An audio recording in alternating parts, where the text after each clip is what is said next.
Good evening, Dogman fans. Thanks for tuning in to tonight's show, which finally will be longer than 15 minutes long. Woohoo!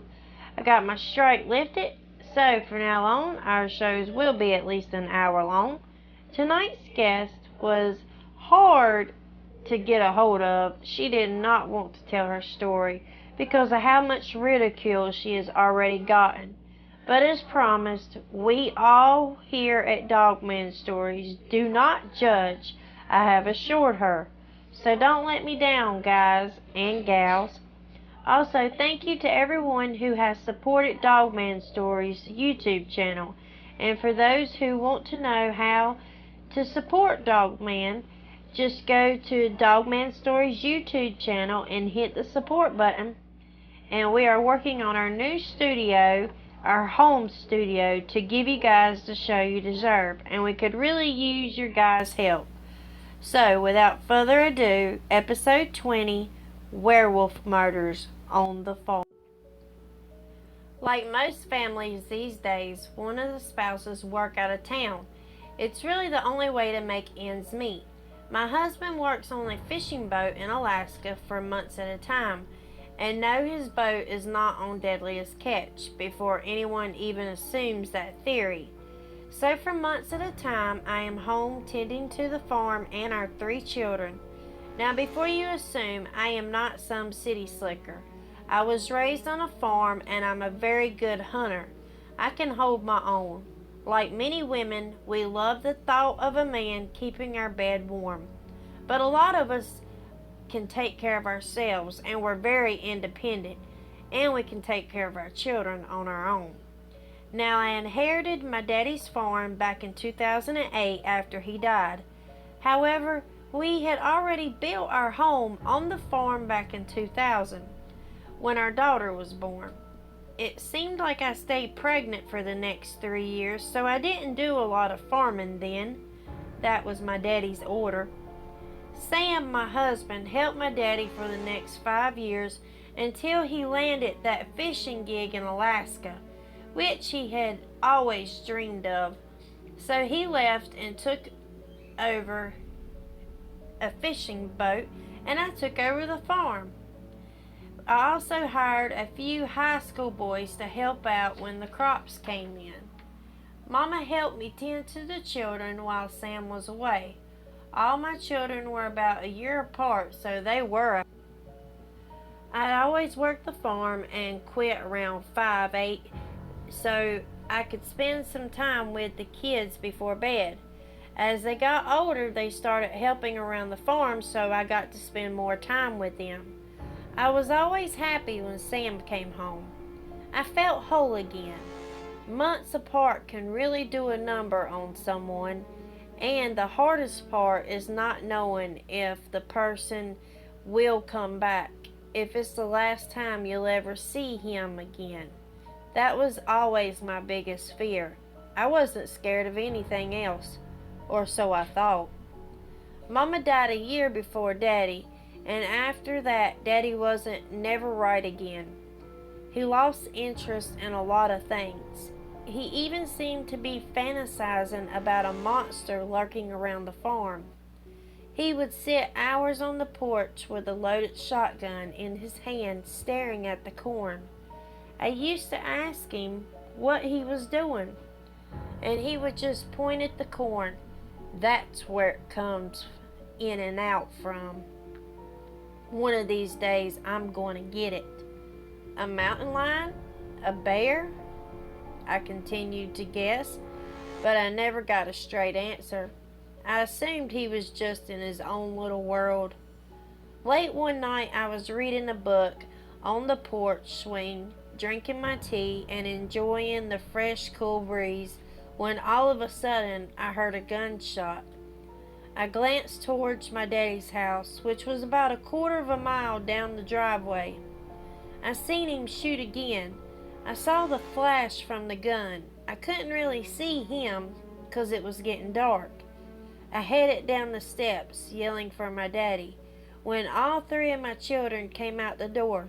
"Mom, what was that?" I stopped. I had to get them back in. I had no idea what it was. Mom, what was that? I don't know. I'm going to check on your pawpaw. Another gunshot fired. The kids were scared, but I told them to stay in the house, lock the door. I grabbed some bullets and my .243 and headed out the door. I jumped in my truck. I could get there faster than if I ran down there, so I hauled ass down to my dad's. Daddy, what are you doing? Stay in the truck, he yelled. Ignoring the fact that he told me to stay in the truck, I got my gun locked and loaded and ran up to him and stood beside of him. What is it? Shh. It can hear us.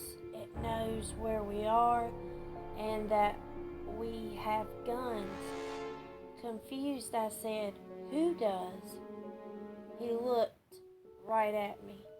Not who, but what. What? What is it? I'm not sure, but it's a monster. It roams the cornfield. I was so confused, but I couldn't leave him there alone. Why don't you come home with me, Daddy? He glanced at me. Where's your children? At home, I said. Alone? He yelled. Yeah, for like the millionth time, Dad. Good God, let's go. You can't leave them home alone at night. Okay. Confused why all of a sudden it was a big deal. So we headed up towards my house. Now, I don't know if I was tired or what, but I swear I saw greenish, goldish eyes on something that appeared to be as big as a lion running beside the truck in the corn. We pulled up and the kids were all at the door asking questions, of course, with the door wide open. I told them it was just a coyote and to go upstairs. I finally got them to bed and got my dad calmed down. He was sitting in a rocker he had made me years ago. Sara Beth, come here, girl. There is something we need to go over. I had never heard that tone he spoke in before. He sounded very nervous. Honey, your mama and I bought this land back in 1965 for $1,000. Now back then that was a lot of money, but we got a hell of a deal. 875 acres of prime farmland. I couldn't pass it up. It was too good to be true. At the time when we signed the deed, we didn't know that there was a problem. A problem? What kind of problem? Well, not your everyday problem, that's for sure. Apparently there were animals who lived on the back part of the property. Not normal animals either. These animals seemed to be supernatural beasts of some kind. Supernatural beast? What are you talking about, Dad? Are you feeling okay? I'm not sure, child. I'm losing my mind. Forget I mentioned it. Go get you some sleep. I'll be alright. Morning came without incident, and all was well. Papa died 2 months after that night from natural causes.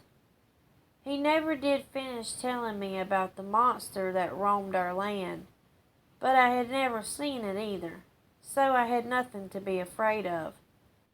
That is, until I was alone one day a few months after my father passed. I had added more livestock to get the farm going again, making profit. I heard a lot of action going on down at the horse corral, which was on the other side of the cornfield. I didn't have my truck, so I'd run down there to see what was going on. To my horror, there was this thing on my horse's back trying to kill it. Thank God I knew where the old man hid shotguns all over the farm, so I ran and got one. I fired a warning shot.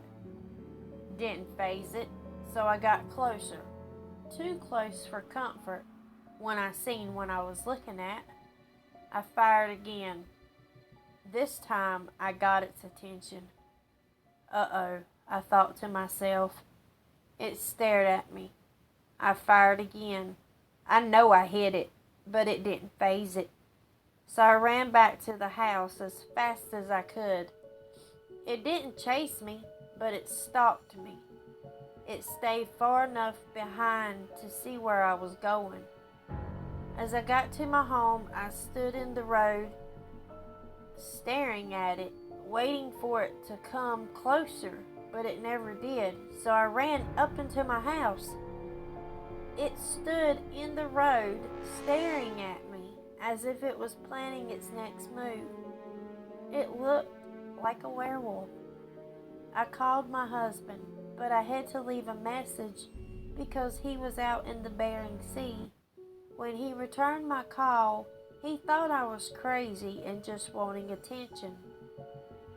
Screw you, Sam. I know what I saw. I'm not crazy. Okay, he said. What do you want me to do from a fishing boat? Nothing, Sam. I got it. Bye. Angry. I was very angry. I just sat down and thought to myself about what I was going to do. The only idea I could come up with was to put a goat out for bait, and maybe this thing would come after it, and I could pump it full of lead. That's all I knew what to do.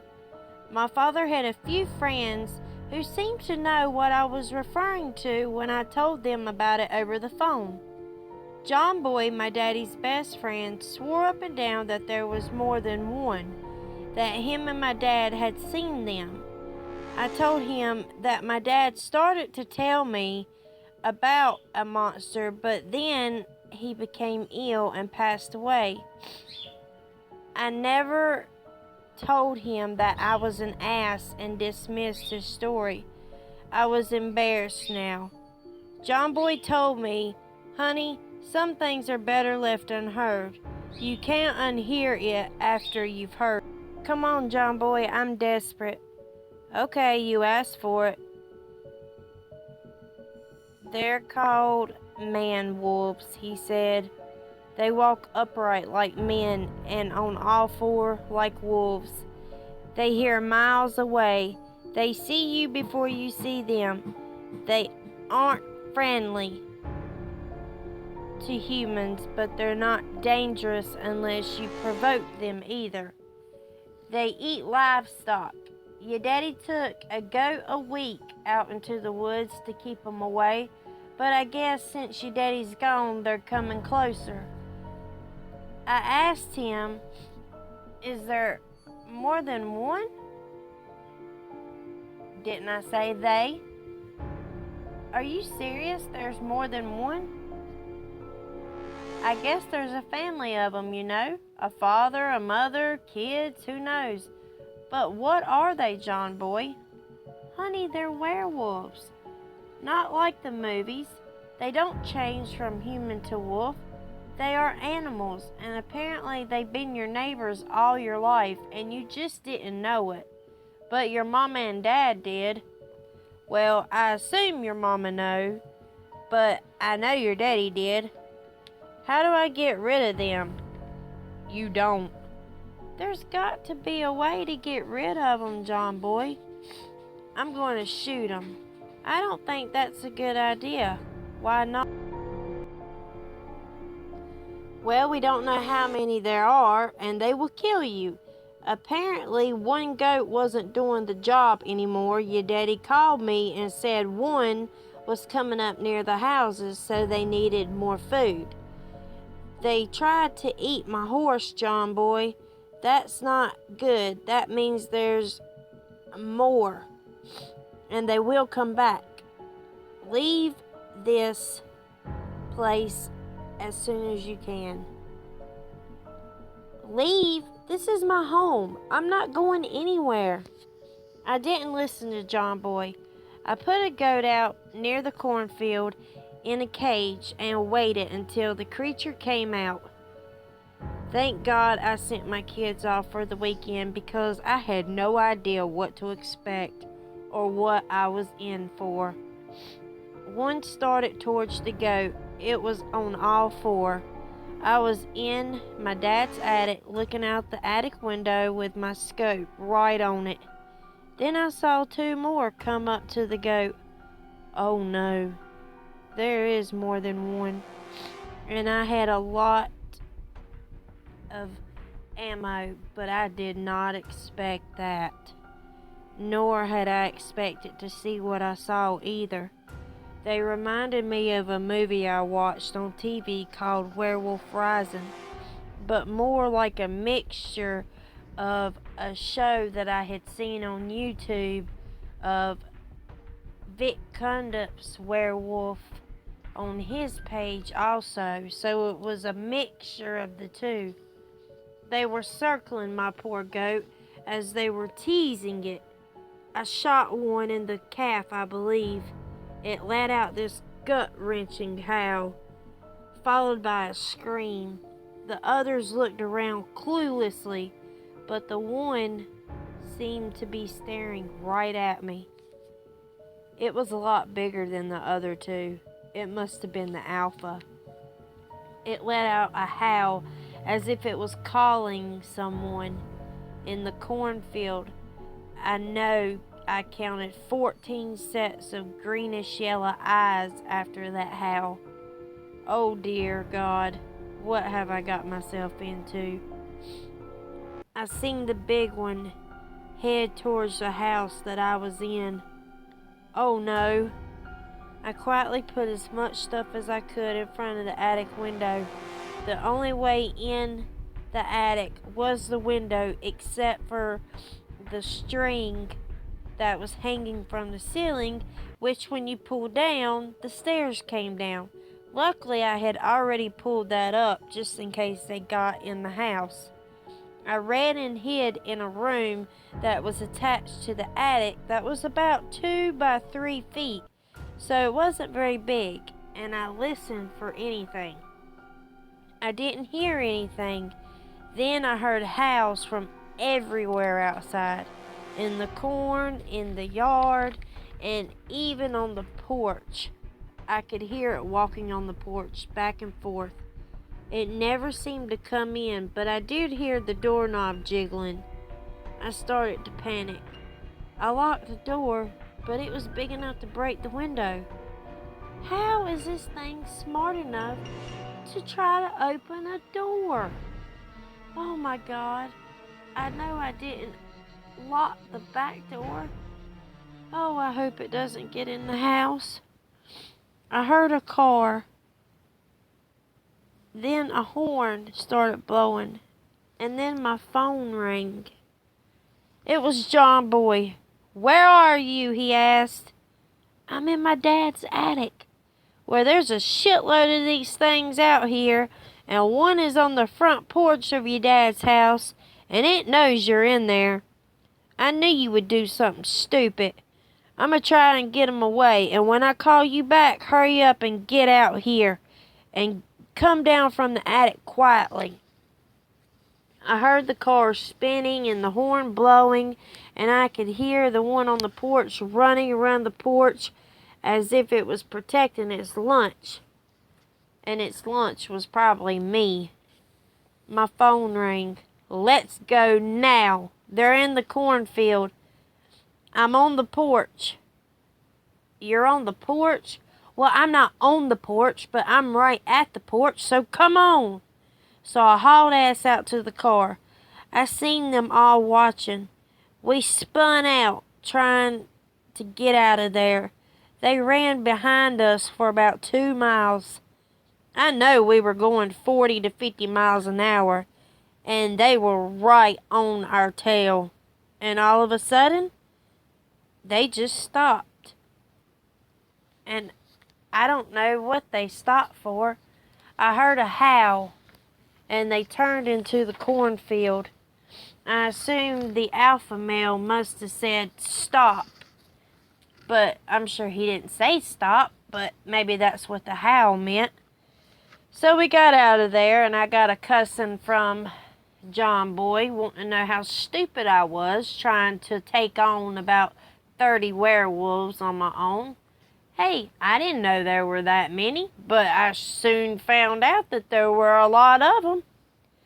The next morning I went back because I knew the employees that I hired, which were high school kids, would be there around 7 a.m.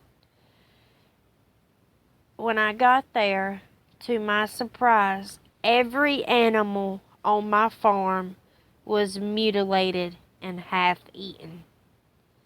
These were monsters, just like my dad had said, not animals. When the employees arrived, I sent them straight home. I told them, don't come back. The farm was closing. I didn't want anyone to get hurt. I didn't want anyone else to know what was going on. As of today, I still live on the farm, but I do not run a farm with animals, only flowers. I've seen these things one other time, so I put up a security system and electric fences and barred my windows to my home and every door. Also, I have a sign up at the end of the road that says, "Beware of werewolves."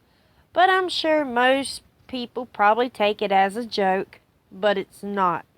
So if you ever see a sign that says, "Beware of werewolves," don't think that it's a joke, because it's probably not. One thing I have learned is old-timers are not crazy. They know what they're talking about, so I suggest you listen. Rest in peace, Dad. I now know what you were trying to tell me for so many years is true. My advice to anyone is to never go out alone or unarmed in the woods, and sometimes not even in your own home. Thanks for hearing me out and not thinking I'm crazy. Sara Beth, anyone who tells me they have seen a werewolf or a dogman, the last thing I think is you're crazy. And I think it's safe to say and assume the Dogman Stories fans do not think you're crazy either. We know there are dogmen, werewolves, and unexplained creatures. That's why this show exists. Never be ashamed of what you have seen or encountered. Be grateful you survived to tell us about it. Thanks so much for sharing your story with me, Sara Beth. If you have any more updates, please let us. Well, guys, that was Sara Beth's encounter with her werewolf murders on her farm. Up next, I want to share with you an encounter that happened in Russell Springs, Kentucky at a Mighty Dollar parking lot. And so here's the story.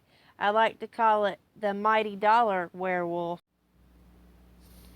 I was on my way home one evening from work. I was real tired. In fact, so tired I almost dozed off at the wheel a few times. I was headed down Highway 127 South, and I seen a Mighty Dollar, and I pulled off thinking that some walking around and shopping would do me some good. Keep me awake so I didn't kill myself along with anybody else. I pulled in the parking lot, and it was a little crowded that evening, so I had to park near the back of the store. The side of the store really, but you couldn't even walk around to the back. There was a barbed wire fence and farmland behind there. A clearing for cows, I reckon. But I didn't see anything. Next door there was a tan steel building with a few trailers that belonged to an 18-wheeler, and the entire lot on the side was rocks. So I got out of my car and went in for about 30 minutes and got me a few drinks and snacks and checked out and came back out to the car. I had purchased some drinks and snacks, so I decided to open me up a drink and snack when I got in my car and get my cell phone ready to listen to my show for the rest of the way home. I happened to look up Now, when I went into the store, I know there wasn't anything in that field. And when I came out, I didn't pay attention. But now there was something there. And this was not a cow. It was probably 50 or 60 feet from me. It was straight in front of me also. I have 20/20 vision, so I can see pretty darn good. What caught my eye at first was the size of this thing. The torso of this creature was massive, sort of shaped like an hourglass, huge at the top, skinny waist, and big legs. It was walking just through the clearing, not a care in the world. It was walking upright like a human, but it had a hunchback as if it was leaning over. I couldn't see its hands. It seemed like it might have claws, nails, etc., but I really couldn't tell. Its legs were odd. The only example I can give you is if you put your hand flat on the table, now bend your elbow but leave your hand flat on the table. Examine the shape of your arm when it's bent from your shoulder to your elbow, then your elbow to your wrist as your hand is still flat on the table. That's the image of its foot. Is your hand and leg shape is your arm shape. Odd, right? I know, creepy too. But I know I was tired, but I wasn't imagining things. After I noticed its weird shape of its legs, it stopped. It was looking over toward a different store that was diagonal from the field. It would move its head just enough so I could see pointy ears. Big pointy ears. It bent down on all four and was cruising around that field. I laughed and told myself, that's a bear. Well, I started my car and pulled right up to the fence to grab a picture. When I stopped, the bear was already looking at me. I got its attention with my car. Now I'm about 20 to 25 feet from it. A much clearer view. I was right the first time. It was not a bear. It looked as if it was smiling at me like a dog. I heard a yelping noise as it stood back to its two legs. This thing went from 0 to 60 in a few seconds and it was gone. To me, I would say a bear and a German Shepherd hybrid is the only way to describe it. As it ran away, I got just a glance at the hands. It looked like lizard claws attached to fingers. I noticed its hands and arms swinging as it sprinted off, just like we do when we're jogging. Scary but amazing. There is an entire population of bipedal species out there we don't even know or acknowledge that exist. For all we know, they could be hairy humans from a different race that has hid for so many years. They have their own language, maybe. Maybe that's why it was yelping. Maybe they're misunderstood. We see humans walk up to us and hold a gun. We try to fight. Why is it so wrong for something else to do it? This is just my opinion. I had heard of a Dogman, but just blew it off. Now I'm 100% sure I seen one. So I believe now. But also, like any other animal, we can't judge them based on their looks. I have heard some say ugly, scary, evil, demonic, looks like a demon. But really, I think the one I saw looked like a giant, cute bear-dog hybrid with a koala bear fingernails. I mean, look at them hairless chihuahuas with crooked teeth. We all think what we think, but we cannot judge a book by its cover. That's all I'm saying. The end. Well, you are right. We cannot judge a book by its cover. A book by its actions. So yeah, you got a point there, but I'm gonna leave that up for my Dogman fans to discuss on YouTube under that. Now we're going to get ready for our last and final segment of werewolf history. Okay guys, it's time for a new segment I've added to each and every show from now on. Werewolf history. The history of the werewolf has roots in many different cultures dating back to ancient times. One legend refers to an early Native American tribe in the area that is modern-day Wisconsin in the United States. It was here that members of the tribe, almost like those who became the Fox tribe, many had begun first to receive the gift of the werewolf. This is where the history of werewolves begins, but it is far from where it ends. In the last century, several werewolf sightings have been recorded. Many of them took place in Wisconsin, where the origins of the werewolves have believed to begin. As myths, greatest monsters, werewolf legends have spread across the borders, even seas and oceans. Vicious animals attack have been reported for centuries, yet during the day no one can find a trace of the creatures responsible. Those who study mythology have long known that few creatures have the power, speed, and mindless slaughtering agility the way the werewolves do.